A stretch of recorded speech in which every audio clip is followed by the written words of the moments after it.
Now, I'm going to summarize the very powerful takeaways that the afterlife can teach us. I find by doing so, we can gain guidance and direction about what is important to our soul while living on Earth. Fascinatingly, it turns out the beings of light, NDEers meet repeatedly emphasize self-learning. Frequently, NDEers comment that the beings of light seemed pleased whenever an incident involving knowledge or learning flickered by during their life review. Some are openly counseled to embark on a quest for knowledge after they return to their physical bodies, especially knowledge related to self-growth, or that enhances one's ability to help other people. Others are prodded with statements such as learning is a continuous process and goes on even after death, and knowledge is one of the few things you'll be able to take with you after you have died.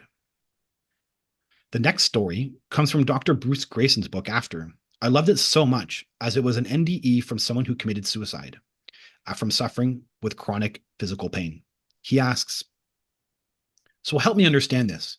You're back in your body with the pain that the doctors can't seem to control.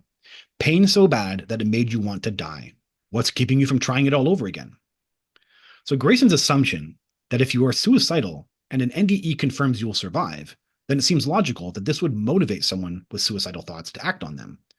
But the patient's response struck me. It's true that I'm no longer afraid of death, but I'm also no longer afraid of life. Yes, I'm still in a lot of pain, and I don't see a way out of that for now. But I also see that my pain and suffering are given to me for a reason. I see now that there's a meaning to everything that happens and a purpose for all of our problems. I was sent back for a reason. I have a job to do here. The pain is something I need to learn to deal with, not something I need to escape from. I understand now. I understand now that I am more than just a collection of molecules. I have a profound connection to everything else in the universe. The problems of this bag of skin are not that important. There's meaning and purpose to me being back in this body. I feel we can all relate to this. I feel this powerful. I find this powerful that the obvious point is to get better at handling our problems, at handling our pains. By surviving different challenges, our soul identity is strengthened. The word strength should not be misunderstood. By subjects say that the real lessons of life are learned by recognizing and coming to terms with being human. Even as victims, we are beneficiaries because it is how we stand up to failure and duress which really marks our progress in life. Sometimes one of the most important lessons is to learn to just let go of the past. The other important element to our existence on earth is to love. Over and over, the beings of light repeat this message that we must learn to replace anger with love, learn to love more, learn to forgive and love everyone unconditionally, and learn that we are in turn are loved. This appears to be the only moral criterion the beings use. It appears that in the minds of the beings of light, compassion is the barometer of grace. And time again, when NDEers wonder if some act they committed was right or wrong, the beings counter their inquiries only with a question. Did you do it out of love? Was the motivation love? That is why we have been placed here on the earth, say the beings, to learn that love is the key. They acknowledge that it is a difficult undertaking, but that it is crucial to both our biological and spiritual existence in ways that we have perhaps not even begun to fathom. Specifically, remember that life review tells us the higher self cares about interactions of perceived lack of unity. So this is very fascinating to me. I just love this, that the brain clearly is limiting our true nature. And we have a mind when experienced in NDEs expands up, and the life review tells us that we are actually interconnected in a huge degree of unity with everything and everybody, especially all those that we interact with. And so then the higher self who put us here is then looking back at how we handled those events. And that's what's really fascinating.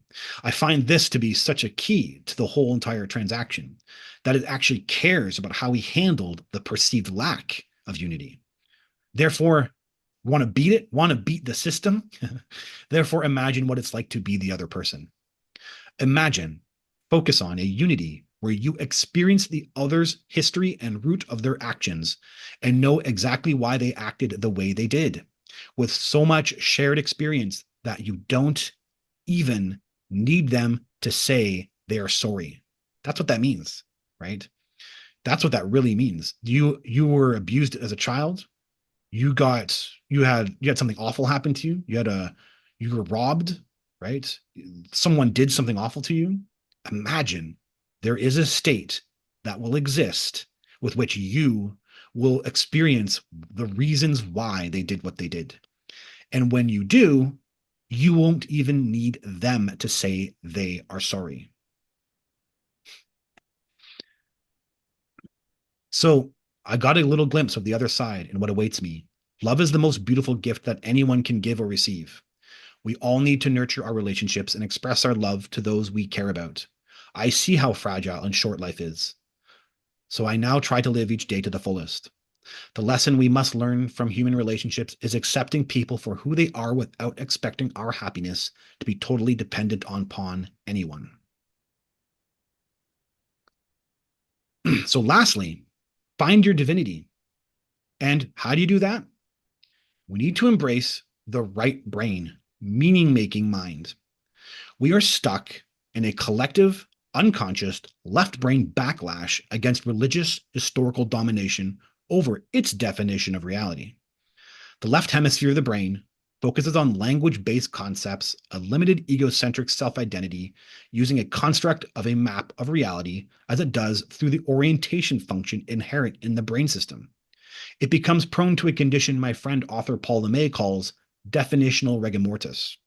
By comparison, the right brain does not have the same language based limitations with the mode of consciousness, being more field based and sense oriented.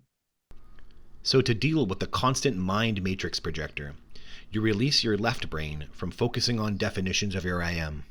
Remove your tendency to judge and make assumptions. Become aware of how your thoughts create your world, right down to the definition of yourself. You are the I am. Combine this with an experience of energy and with finding God, the eternal divine part of yourself, the creator of your existence that is within and throughout. When you make this your meditation, over time you will come to a place where you release your left brain by knowing the higher self and God, i.e. Source, are one and the same thing. God, your higher self, the same thing. They are merged in the incomprehensible unity, being one and the same. Come to a place where brain releases itself from defining which is which. So when you develop a relationship with God, you know God is there for you, loving you. You begin to embody the higher self. The process of entrainment is when something with a weaker vibration begins to resonate with something that has a stronger vibration. We come to God as a method of entrainment to embody our higher selves. Neuroscientist Dr. Andrew Newberg and therapist Mark Waldman studied the brains of those who experience God, from all types of religions and non-religions alike, including atheists, and wrote about the results in the book How God Changes Your Brain. They found that the brain is uniquely designed to generate and perceive spiritual realities, that God is part of our consciousness, and that the more you think about God, the more sensitive the brain becomes to subtle realms of experience. Intense contemplation of God permanently changes the structure of the parts of the brain that give rise to our sense of self, that builds our sensory perceptions of the world, and strengthens specific neurology that generates compassion, empathy for others, social awareness, and peacefulness, all while subduing destructive emotions. This is, of course, as long as we are not believing in a God that is vindictive, punitive, or supports an us versus them mentality, all of which damages the brain. Fascinatingly, unity, one of the defining experiences of God, creates noticeable and remarkable differences in the brain. Those who meditated or who worshipped God have reduced activity in the parietal lobe, a part of the cortex involved with the construction of our sense of self. The parietal lobe, when active, gives us a sense of ourself in relation to time, space, and other objects in the world. When activity in the parietal lobe decreases, a sense of timelessness and spacelessness emerges. This is the connecting piece that I need to point out. Finding God within is finding your timelessness states within. And as discussed before, finding your timelessness states opens up your consciousness abilities. The true measure, then, of your spiritual success becomes your ability to work with the universe. Your relationship with your higher self, with God, will reflect out through your mind matrix projector as positive synchronicities, miracles, and successful manifestations of your visions. So, with these books, you're going to know God, the higher self, experience God, and understand that your purpose is to become it. You will know it speaks to you and that you can rely on it. And that's the name of the game here for your entire life. And so these are just a recommendation in the comment section, I mean the Q&A as well too, but in the comments of this YouTube video, please list, sorry, please list, whatever books that you think help. But I'm a big fan of conversations with God, largely because the human mind has a lot of resistance. We're living, again, I repeat, we're living in a collective backlash. So people hate this word. They think it's actually God. They think it's religious. And I actually get some pushback on this, but I didn't grow up with that. And it works for me because I actually experience that higher self when I use those words. So I'm just going to keep using it. But the bottom line is we're in a backlash, and if you're focused on that backlash, you're actually going to have problems experiencing it. And this book does such a good job at addressing all the mental problems. If tornadoes exist, then why is there God? And if bad things can happen, then how can God be real? And all those kind of really, very human ways of questions that seem kind of logical at the time, they get all addressed and dealt with. And then not just that, you actually end up feeling a connection to the greater universe through this book. I also recommend this book. Most people won't know what this book is. Ancient Secrets of Success by Tulsi Sen. So this is the Vedic stuff that I follow. So the mind's tendency for projection gets addressed in a Vedic meditation in this book. And just look at the Amazon reviews. People love this book. It's called Mahavakya meditation, and Mahavakya meaning great word. And the idea being is that, yes, there's a projection element that's occurring here. So we address it. Tattavamashi is a meditation style called it's a mantra basically, and what you're saying is I am that. So my consciousness is all this, is all the world around me, and so you get yourself into a state of unity. But then you slowly start using meditations to bring that inwards. So I am Atma Brahma, the source of the universe, is actually inside you. So it's the heart, it's the energy that you're feeling, it's the intuition, that moment. So you're saying, well, yeah, God is, or the higher self, or it's me. It's the part of me. It's connected to me, and so it's alive. The aware universe is shared with your experience of consciousness, and then it's a transition over. I am the creator. I am God. It's that I am my higher self. I am that. So you're taking this projection element and you're kind of mastering it. And the book is brilliant. It's filled with stories. It's filled with visioning as well too, how to vision. And he addresses some very powerful quotes from different scriptures that show the masters knew these details. It's excellent book, and I highly recommend it. And of course, I have my own workbook as well too.